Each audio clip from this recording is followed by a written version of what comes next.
2025ஆம் ஆண்டில் முதல் காலாண்டில் இலங்கையை விட்டு வெளியேறிய லட்சக்கணக்கானோர்.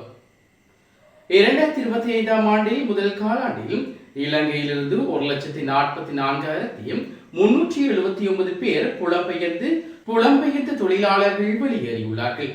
இதில் ஆண்கள் பெரும்பான்மையாளர்கள் உள்ளனர் என இலங்கை வெளிநாட்டு வேலைவாய்ப்பு பணியகம் தெரிவித்துள்ளது.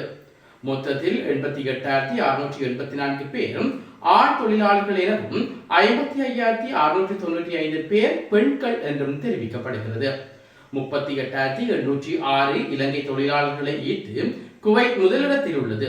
அதனைத் தொடர்ந்து 28,973 பேருடன் ஐக்கிய அரபு ராச்சியம் மற்றும் 21,953 பேருடன் கத்தார் கிழக்கு ஆசிய வேலைவாய்ப்பு மீதான ஆர்வமும் அதிகரித்துள்ளது. ஜப்பானுக்கு 6,075 பேர், தென்கொரியாவுக்கு 3,134 பேரும் புறப்பட்டுள்ளனர். இந்த காலகட்டத்தில் இலங்கை புலம்பெயர்ந்த தொழிலாளர்கள் 3.73 பில்லியன் அமெரிக்க டாலர்களை வீட்டுக்கு அனுப்பியுள்ளார்கள்.